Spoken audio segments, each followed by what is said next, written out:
say a big thank you to our over, I think, 600 patrons we have now. Wow.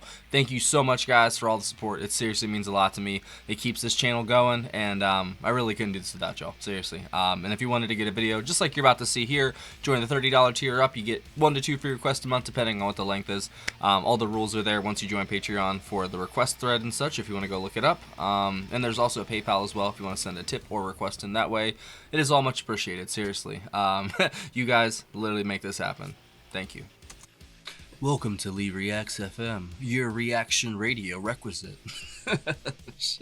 Alright guys, welcome to Lee Reacts. Hope everyone's having a good day.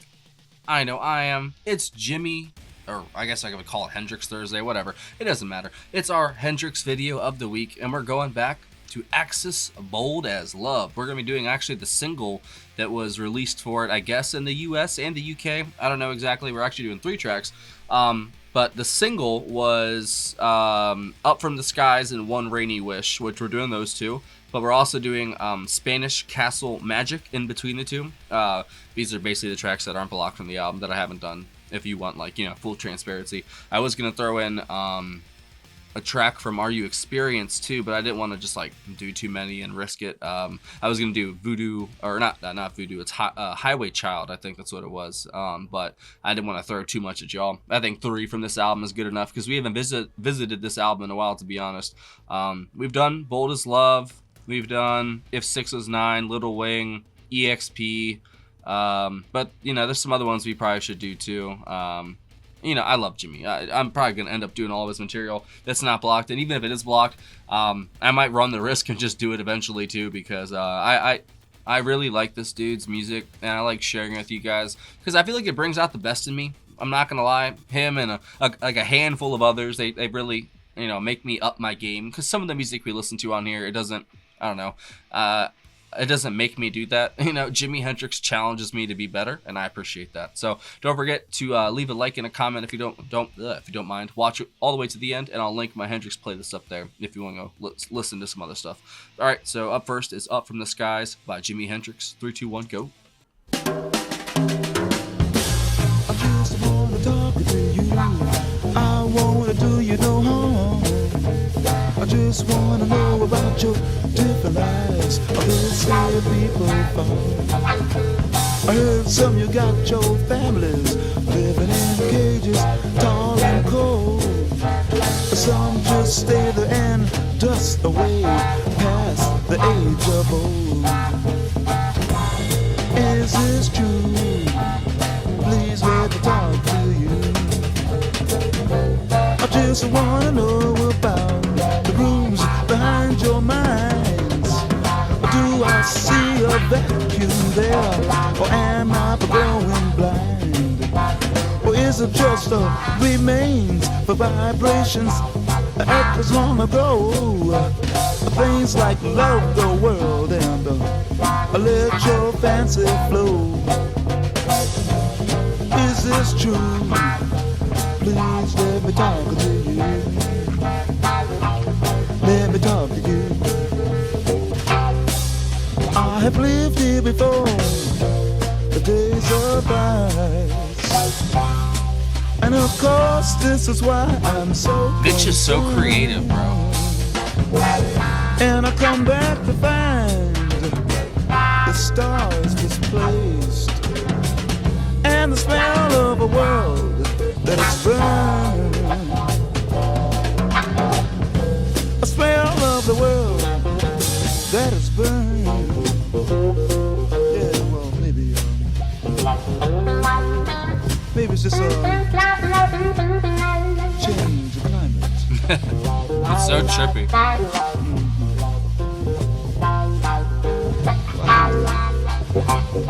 can take it, baby. Yes. I just wanna see. So where do I purchase my ticket? I just like to have a ringside seat. I wanna know about the new Mother Earth. I wanna hear and see everything. I wanna hear and see everything. I wanna hear and see everything. The bass, damn.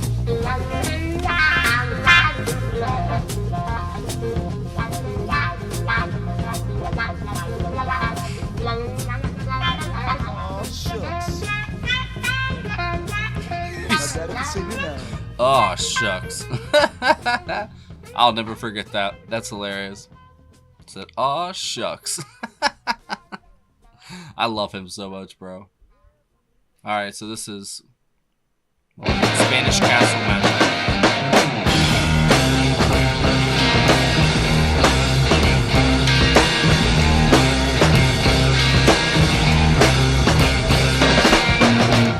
It's very far away.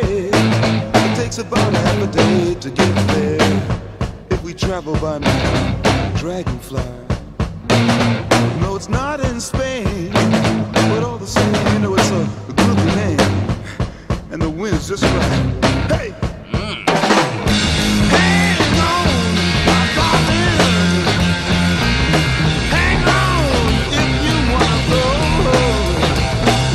You know it's a really good place, isn't it? And just a little bit of Spanish gas magic. This is sick. The clouds are really low, and they overflow with cotton candy and battleground, red and brown. But it's all in your mind. Don't think your time on bad things. Just float your little mind around. Look out! Hang on, my darling. Ah. Hang on, you wanna go. Look at you, see you making love. Just a little bit of Spanish gas magic. That is so sick. Yeah, okay. It's all in your mind, baby. Bitch's snare is like holy, bro. Listen to that.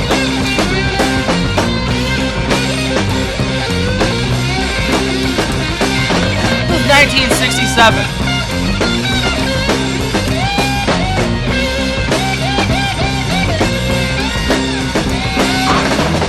Hang on, my darling.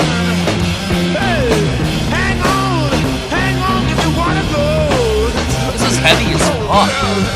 That's right, baby. It's a little bit of Spanish gas magic. It's like fire almost. Hey, little bit of Spanish gas magic. Hey, I guess in the summer. Yeah, baby. That all, baby. Yeah. It's all in your mind. A little bit of daydream here and there.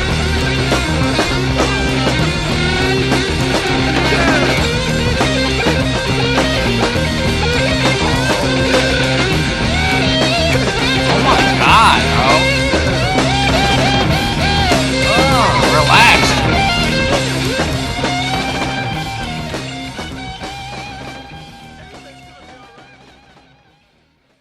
He does the Steely Dan shit. Or they do a Jimi Hendrix shit. They always put the best part at the end. And this is One Rainy Wish. I wonder if this will sound like the rainy songs from the next album.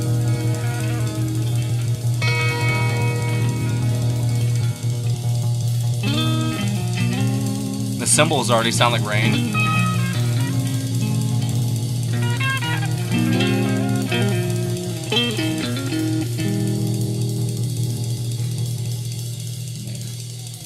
Golden rose, the color of a dream I had not too long ago.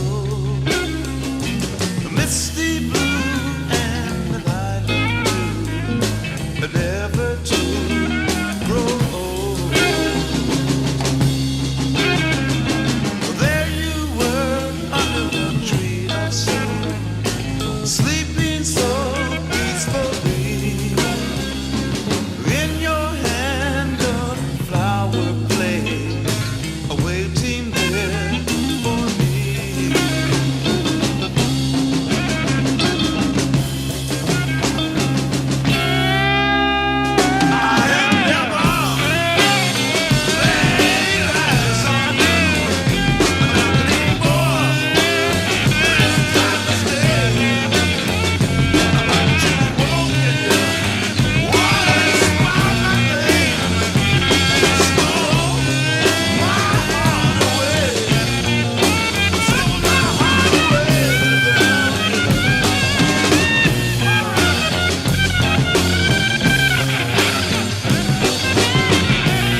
part does sound like the rainy stuff.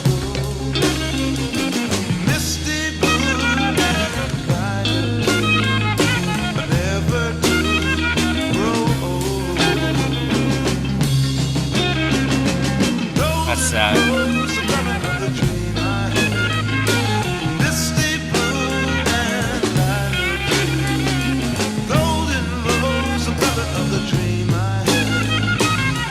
This man had it all, man.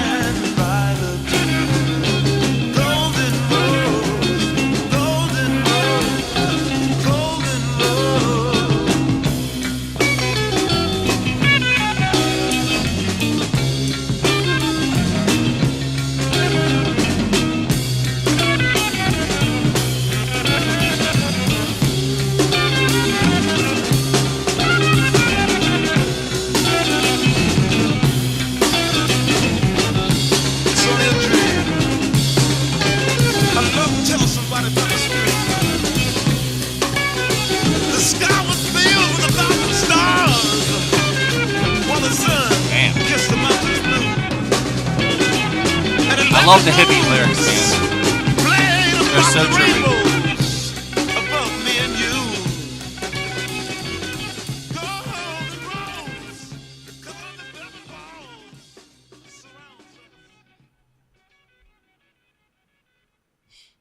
He really could do anything. He could do beautiful stuff like that. Atmospheric, very ambient. And then he can turn the jets on like the second song, Spanish Castle Magic. That was aggressive as hell, bro. I love when Jimmy turns those just like aggressive jets on and he just, oh my God, bro. It just gives me like the heebie-jeebies in a good way, man. I just love hearing him shred on that thing. I mean, him and Mitch are just unstoppable together, bro. They really are. And Noel, of course, compliments them both very well, I think. He may not stand out as much as the other two, but he definitely contributes, I think, a lot of stuff to the sound. But yeah, it's definitely Mitch and Jimmy that drive that bus 100%. But like I said, like that last song is very beautiful and it's very reminiscent of the next album, the whole kind of Rainy Day, Merman, or 1983 Suite, whatever it's called. It kind of did have that almost rain feel with like the cymbal work in the beginning, and then just the way the guitar is very like just not dissonant. What's the word? It just kind of happens, and it's almost like it's like a drop, like something beautiful happening for a second, and then just like it's extinguished immediately, and then it happens again and it happens again. You know, just the abrupt ending and start to the riffs from that I thought were really cool. And then Mitch's drumming, man, like that jazz background comes in handy so much, especially when you have to try and keep up with Jimi Hendrix. Like, good God, bro, I do not envy Mitch in the slightest. I'm not gonna lie, but he's, like I said in the beginning, he's very creative. Like he just comes up with these like this random fills and just this random stuff on there. I'm like, wow, that was really good. Like I would never have thought of that, you know. And I guess that's the jazz background right there. And him and Noel complement Jimmy perfectly. Like they're just exactly the pieces that he needed to be. Like they're like the perfect vehicle for him to just like do his thing. But they're also master musicians. I just heard Mitch 5 minutes ago with the Dirty Mac. He was killing it, you know, that because he brought the kind of discipline he had with the blues here, you know, even though this isn't really as bluesy as some of the other material, I'd say, by Jimi Hendrix. You know, he brought the same kind of approach to the Dirty Mac song I just did. And I love that kind of approach to the, you know, to the blues sort of side that Mitch has. But he can do anything like that. That's the beautiful thing about Jimmy and Mitch is they literally, whatever genre, any style, anything, just throw it at them. They'll do it. They'll wow you. Like just throw them some country, probably they would kill it. You know what I mean? Like they're just those kinds of musicians that they're hopefully will be heralded for the rest of time. You know what I'm saying? Like they just for like the brief moment they were here, like what an impact they left, man. And that second one was definitely my favorite of the three. I love it. You know, it's like fire almost from the first album, with that just like aggressive riffing and shredding going on. But the thing is, that's 1967. Like if you listen to that song, you would not think that's 1967, but it is 100%. You know, and I know y'all get on me about that, but I just mean it in how hardcore it is and how aggressive it is. I know that he had some of that in the previous album on Are You Experienced, like with Fire, like I said. You know, so it's not like new territory for him, but I think that style of aggressive like riffing and that just almost, what would the word be for the drumming? I don't know. It's frantic, you know. It's just it's so awesome. Like that's adrenaline fuel right there, man. I cannot wait to playlist that song on all of my playlists. That's going right next to Crosstown Traffic. Oh boy, when I get in the car and they aren't in it, and Crosstown Traffic comes on, watch out now. That's speeding ticket stuff right there, man. But so the first two, well, not the first two, but the first and the third one, they were the first and only single released from this album. That is, yeah, Axis Bold as Love. Up from the Skies reflects Hendrix's interest in science fiction and relate an extraterrestrial visitor's curiosity about life on Earth. Musically, it incorporates elements of jazz. With Mitchell's use of brushes. Yep. That's what gave it that kind of interesting sound. That was the first one. It was very interesting work. I was wondering, like what they were doing there exactly, but reading that kind of makes more sense now, because that was like the one song of the three I didn't really connect with as the first one. But if they were trying to go for a more jazzy style there, especially with the brushes from Mitch, then that makes a little more sense then. Because I wasn't even going to say anything about that song, but it didn't really connect with me, but that makes more sense. Oh my God. Sorry. I don't know if y'all heard that or not. That was crazy. That was it didn't really chart that well, but it was a single in 1968. And then the B-side was One Rainy Wish.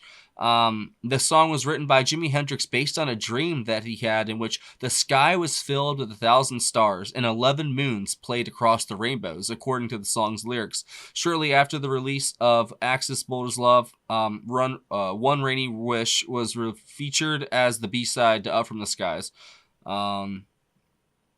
It was one out of many songs, I guess, that Jimi Hendrix has done that are born out of dreams.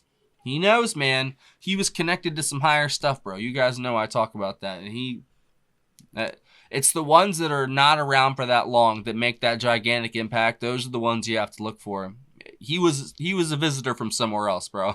I'm convinced that maybe not the body, but the spirit of Jimi Hendrix, he was somebody else, I think, you know? And I think we all honestly are different people than we really are, you know? If you want to get weird with it, like on a spiritual level or whatever you want to call it, metaphysical, anything like that.